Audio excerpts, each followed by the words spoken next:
नमस्कार, मी मृणाली पिळणकर. तुम्ही पाहत आहात LS मराठी. स्वातंत्र्य दिनाच्या तुम्हा सर्वांना खूप खूप शुभेच्छा. पाहुयात महत्त्वाच्या हेडलाईन्स.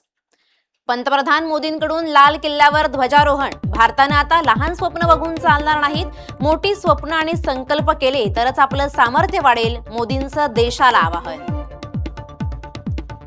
नारी शक्ती विधेयकावर राजकारण नको, महिला आरक्षण विधेयकावर विरोधकांनी सोबत यावं, लाल किल्ल्यावरून मोदींचं विरोधकांना आवाहन.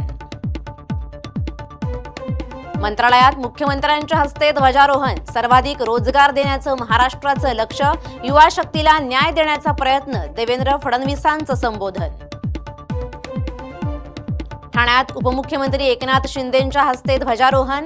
गोरगरिबांना हक्काचं परवडणारं घर देणार, एकनाथ शिंदेंची घोषणा. बीडमध्ये पालकमंत्री सुनेत्रा पवारांच्या हस्ते ध्वजारोहण. बीड जिल्हाधिकारी कार्यालयामध्ये ध्वजारोहण संपन्न. आता बातम्या पाहूयात विस्तारानं. 2047 पर्यंत विकसित भारत बनवण्याचा आमचा संकल्प आहे, असं मोदींनी संबोधन केलंय. भारतानं आता लहान स्वप्न बघून चालणार नाहीत, मोठी स्वप्न आणि संकल्प केले तरच आपलं सामर्थ्य वाढेल. नारी शक्ती विधेयकावर राजकारण नको, महिला आरक्षण विधेयकावर विरोधकांनी सोबत यावं, असं आवाहन पंतप्रधान नरेंद्र मोदी यांनी लाल किल्ल्यावरून केलंय. देशातील सत्तेत माओवादी विचारांचे लोक होते, युद्ध सीमेवर पण होतं आणि सीमेच्या आतही होतं, असं म्हणत पंतप्रधान मोदींनी विरोधकांवर निशाणा साधलाय. सपना देखा, दृढ़ संकल्प के साथ देखा है, नई ऊंचाइयों को छूने के लिए देखा है, और वो सपना है जब आजादी के 100 साल होंगे, 2047 में हम विकसित भारत बना के रहेंगे. 140 करोड़ देशवासियों के पुरुषार्थ से इस लक्ष्य को हमें हासिल करना है. और जब दुनिया की सबसे बड़ी आबादी वाला देश विकसित होने का संकल्प लेता है, तो ये दुनिया की नजरों में भी हमारे साहस का परिचायक बन जाता है. मनोज जरांगे पाटलांची प्रकृती खालावली आहे. त्यांना रुग्णालयात दाखल करण्यात आलंय. दगदग झाल्यामुळे जरांगे पाटलांची तब्येत बिघडल्याची माहिती समोर येते आहे. छत्रपती संभाजीनगरमधील गॅलेक्सी हॉस्पिटलमध्ये त्यांना दाखल करण्यात आलंय. मनोज जरांगे पाटलांची प्रकृती अचानक खालावली, त्यामुळे त्यांना छत्रपती संभाजीनगर येथील गॅलेक्सी हॉस्पिटलमध्ये रात्री दाखल करण्यात आलंय. पश्चिम महाराष्ट्राच्या दौऱ्यामुळे मोठी दगदग झाल्यानं त्यांना थकवा जाणवत होता. तसंच घशात खवखव आणि आवाज बसल्याची तक्रार त्यांना जाणवत होती. त्यानंतर रात्री 12 वाजण्याच्या सुमारास त्यांना उपचारासाठी छत्रपती संभाजीनगरच्या गॅलेक्सी हॉस्पिटलमध्ये दाखल करण्यात आलंय. कैलास पाटील, प्रवीण स्वामी माझ्या संपर्कात आहेत, असं प्रताप सरनाईक यांनी म्हटलंय.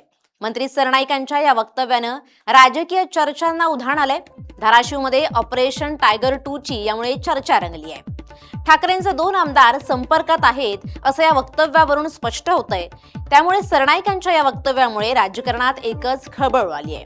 ठाकरेंच्या शिवसेनेचे आमदार कैलास पाटील आणि प्रवीण स्वामी माझ्या संपर्कात असल्याचा दावा मंत्री प्रताप सरनाईक यांनी केलाय. सरनाईक यांच्या या वक्तव्यामुळे धाराशिवच्या राजकीय वर्तुळात खळबळ उडाली असून ऑपरेशन टायगर 2 च्या चर्चेला पुन्हा एकदा उधाण आलंय. दरम्यान सरनाईक यांच्या या दाव्यामुळे आगामी काळात धाराशिवच्या राजकारणात मोठ्या राजकीय घडामोडी होण्याची शक्यता व्यक्त केली जाते.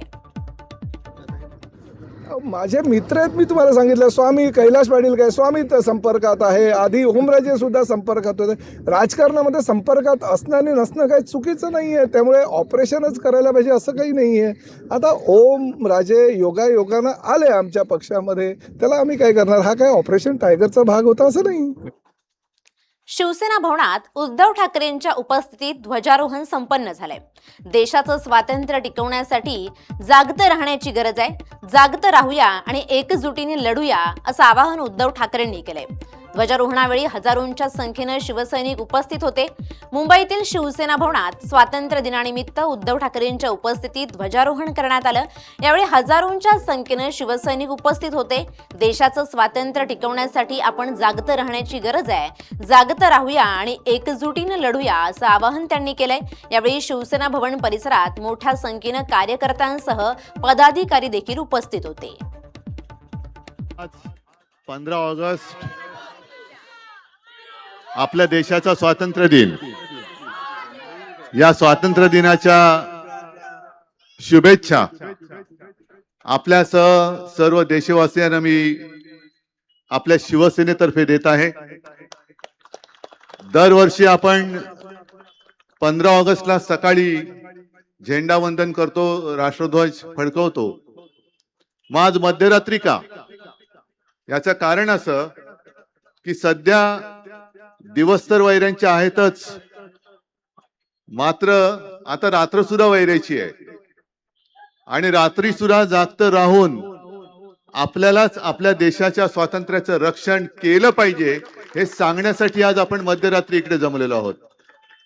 आणि मला खात्री आहे, ज्या एका जल्लोषात, ज्या एका उत्साहात आपण सर्वजण तिरंग्याला वंदन करायला आणि आपला स्वातंत्र्य दिन साजरा करायला आलेला आहात, कोणी किती प्रयत्न केला तरी आपलं स्वातंत्र्य हिरावून घेऊ शकणार नाही.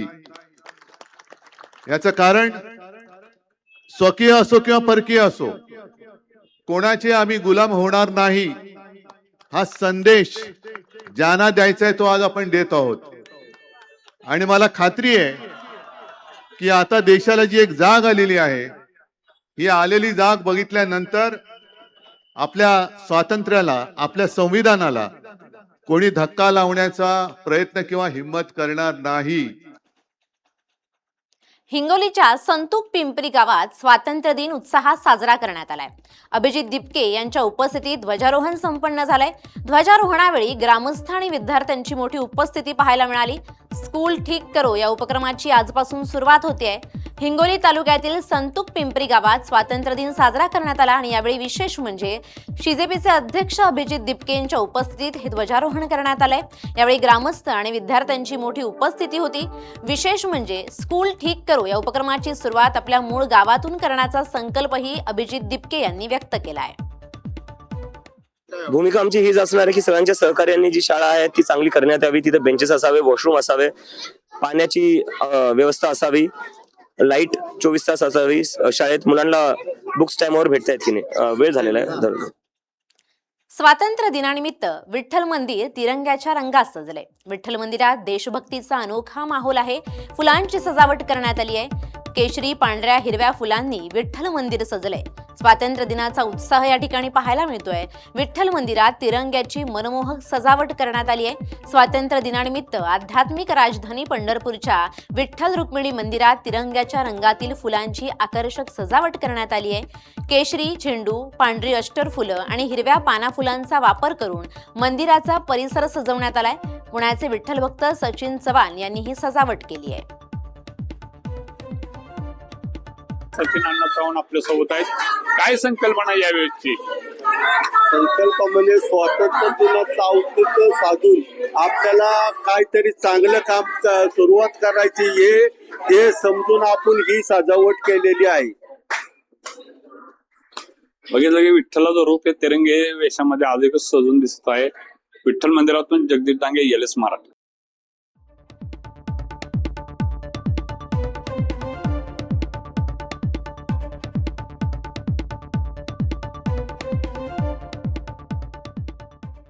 आता पाहूयात वेगवान घडामोडी.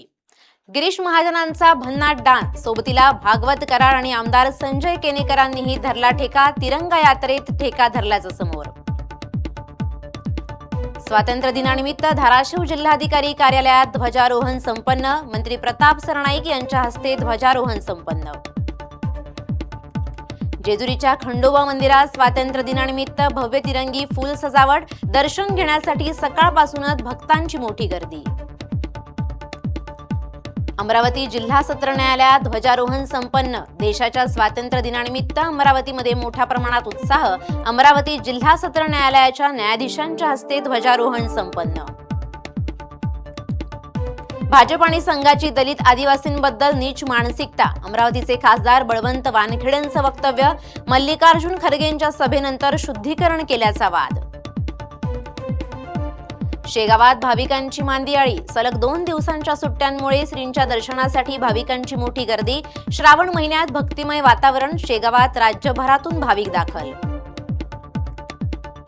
रायगडमध्ये होणार 18 ऑगस्टला नशामुक्त भारत अभियान. विद्यार्थी घेणार व्यसनमुक्तीची शपथ. विद्यार्थी आणि तरुणांनी मोठ्या संख्येनं सहभागी होण्याचं जिल्हाधिकाऱ्यांचं आवाहन. छत्रपती संभाजीनगरमध्ये पावसानं दडी मारल्यानं खरीप पिकांची चिंता वाढली. खरीप हंगामातील पिकांना सध्या पावसाच्या दमदार सरींची प्रतीक्षा. जळगावमध्ये तरुणाच्या आत्महत्येनं खळबळ. 5 जणांवर गुन्हा दाखल तर 2घांना अटक. शारीरिक मानसिक त्रासाचा आरोप. आत्महत्येस प्रवृत्त केल्याचा गुन्हा. सह्याद्रीच्या डोंगर रांगांमध्ये निसर्गाचं मनमोहक रूप. पुण्याच्या माळशेज घाटातील किमया धबधब्यावर सध्या पर्यटकांची मोठी गर्दी.